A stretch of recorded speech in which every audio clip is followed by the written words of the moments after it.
So first and important, that is understand the question type and directive words. So you have to understand the question.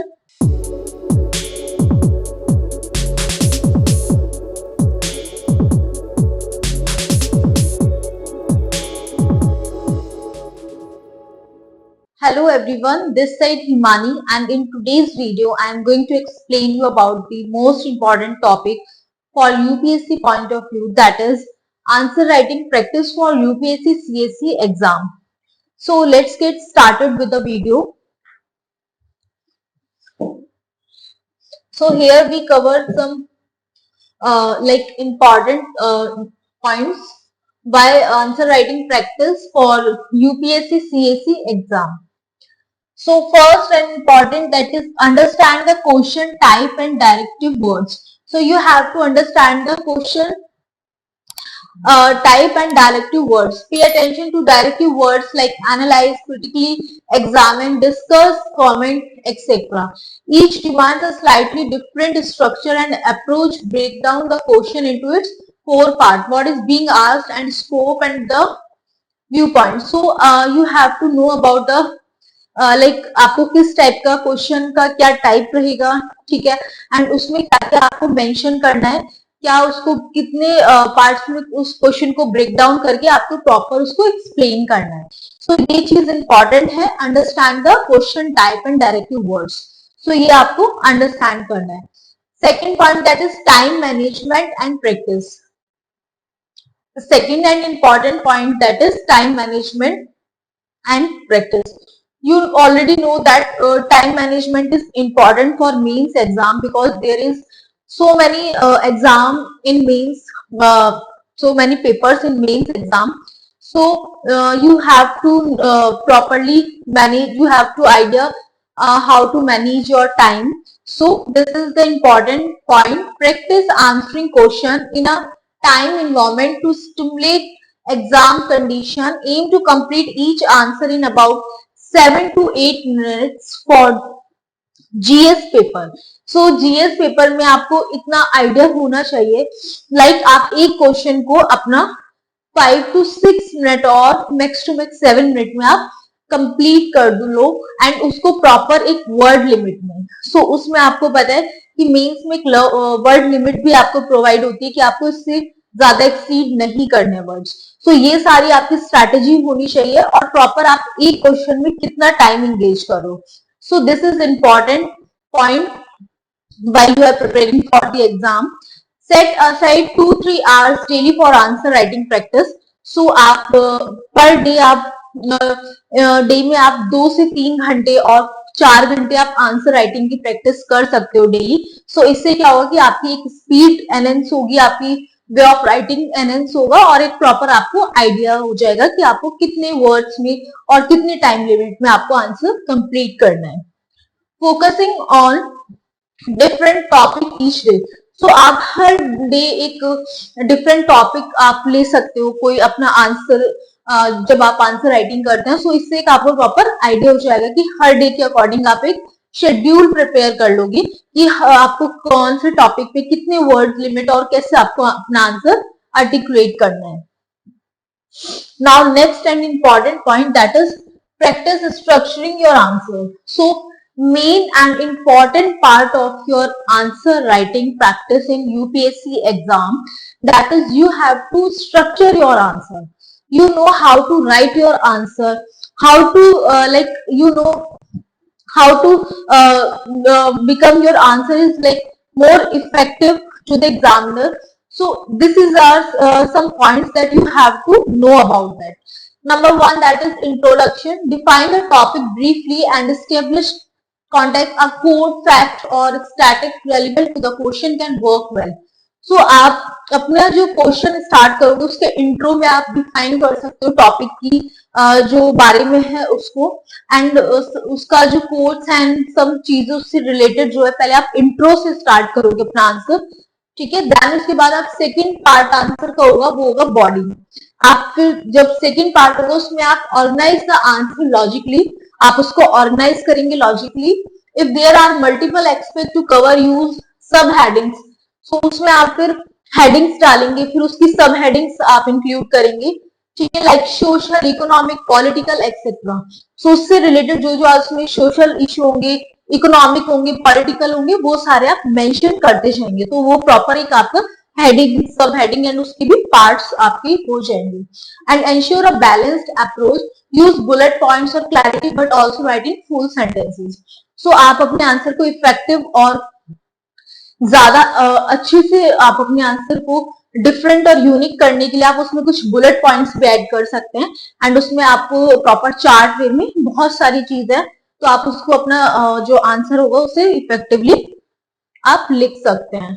Third point, then आपको उस answer को एक conclusion भी देना होगा। ऐसा नहीं कि आपने बॉडी लिख दी, आपने इंट्रो लिख दिया है प्रॉपर, बॉडी लिख दिया और फिर कंक्लूजन आपने नहीं लिखा है। सो उसका प्रॉपर एक कंक्लूजन पार्ट होगा, that is summarise and add a forward looking statement और solution applicable, a short but impact conclusion showing a holistic view of the topic. So उससे क्या होगा कि आपका एक प्रॉपर ये होगा कि आप एक क्वेश्चन, कोई आंसर आप लिख रहे हैं, आंसर राइटिंग, तो प्रॉपर उसकी ओपनिंग एंड क्लोजिंग, तो आपको कंक्लूजन वाला पार्ट भी इंपॉर्टेंट होता है कि आपको ये लिखना होता है। Now another point, that is focus on clarity and conciseness. So आपको फोकस करना है क्लियरिटी, आप मतलब अपना जो आंसर है उसको कितनी क्लियरिटी के साथ लिखते हैं एंड कितना कंसाइज करके, ये नहीं बहुत बड़ा और उसका कोई लॉजिक नहीं है। सो उसको फोकस एंड क्लैरिटी की आपको नीड होती है। Each answer should be clear, clear होना चाहिए, concise and the point, avoid unnecessary jargon unless it's relevant to the subject. Work on maintaining a flow between points so your answer read naturally.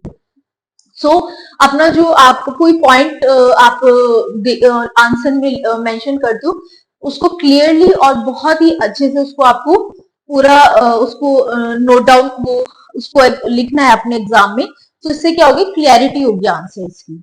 Now next point, that is use examples, data and case studies. So आप अपने answers में और effective बनाने के लिए आप examples use कर सकते हैं, ठीक है, डाटा यूज कर सकते हैं, case studies, examples, current events and case studies help substantiate your answer, relate your answer to scheme, constitutional provision और global best practices when relevant.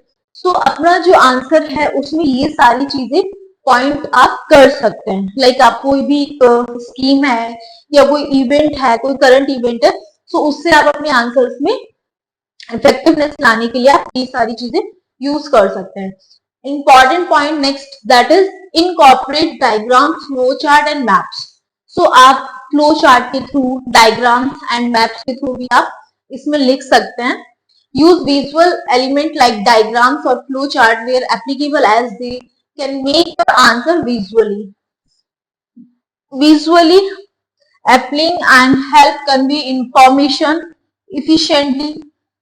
So इससे क्या होगा कि अगर आप डायग्राम से, फ्लो चार्ट से अपना आंसर आप रिप्रेजेंट करोगे, तो उससे क्या होगा, इफेक्टिव आपका आंसर होगा और जो आपका सामने वाला आपका जो आंसर चेक करेगा उससे एक गुड इंप्रेशन होता है। सो आप ये सारी चीजें भी इंक्लूड कर सकते हैं। फॉर ज्योग्राफी और international relation, a small labelled map can and add extra points. कोई ज्योग्राफी टॉपिक है या कोई आपका ज्योग्राफी से रिलेटेड कोई टॉपिक है, ठीक है, आप उसमें मैप के थ्रू आप अपना कर सकते हो, कुछ एक्स्ट्रा पॉइंट्स और हैं, जिससे आपका आंसर जो है वो काफी इफेक्टिव लग सकता है। सो ये सारी चीज आप ध्यान रख सकते हैं। Now next and important, that is peer review and feedback. Get feedback from peers और mentor to identify area for improvement. So आप फीडबैक ले सकते हैं, जैसे आपके मेंटोर हैं, तो उनसे आप अपना आंसर राइटिंग फीडबैक लेते हैं, तो उससे आपको एक नॉलेज होती है, एक आइडिया हो जाता है कि आपका भी इम्प्रूवमेंट, अभी आपको कहाँ पे और अपना जो स्ट्रॉन्ग पार्ट है उसको और रिफाइन कैसे करना और वीक एरिया को स्ट्रॉन्ग एरिया कैसे बनाना है। तो ये आपका हेल्पफुल होगा। Review model answer and toppers answer to see how they structure and frame their responses. So आप टॉपर्स की और मॉडल आंसर्स की हेल्प से भी आप अपने आंसर को और एनहेंस कर सकते हो, like how they represent their answer, so you can also do that the same thing. So it is important कि आप ये सारी चीज भी आप इनसे भी हेल्प ले सकते हो. Now last and important, previous year question and test series. This is most important point, that is you have to solve all the previous past year question papers and test series. So आप जितने से ज्यादा test series और question papers आप solve करोगे, तो उससे आपका एक तो प्लस पॉइंट है, आपका कॉन्फिडेंस बिल्ड होगा, आपको क्लियरिटी आएगी, आपको क्वेश्चन का डेप्थ नॉलेज होगी, ठीक है. उससे आपकी जो टाइम मैनेजमेंट होगा कि लाइक क्या आपके क्वेश्चन का नेचर है, ये सारी चीज आपको बहुत अच्छे से आइडिया हो जाता है. एंड आपको ना ऑल्सो वीक एरिया और स्ट्रॉन्ग एरिया, और स्ट्रॉन्ग में और आपको कैसे अच्छे से रिफाइनिंग करनी है, वो सारा आइडिया हो जाता है. तो so you must do the test series and previous year question paper. आप टेस्ट सीरीज कहीं भी ऑनलाइन ऑफलाइन कहीं से भी ज्वाइन कर सकते हैं. तो इससे क्या होगा कि आपकी जो प्रैक्टिस है उसका एक आइडिया होगा कि आप अभी कहाँ पर स्टैंड कर रहे हैं. So these are some most important and important points that it will help you to how to enhance your answer writing skills. Practice with previous year question and UPSC often repeats theme and question type. Join a test series for structure practice and get feedback from the evaluator. So इससे क्या होगा कि आपको एक proper feedback मिलेगा और उससे आपको अपना आइडिया होगा कि लाइक अभी आप और कितना ज्यादा आपको अपने आप में एनहेंस करना है. So that's it. So today's video is, I think it is important to you, and it will give you the information to how to write your answer in how much way. So it will help you a lot. I hope you like this video. Thank you guys.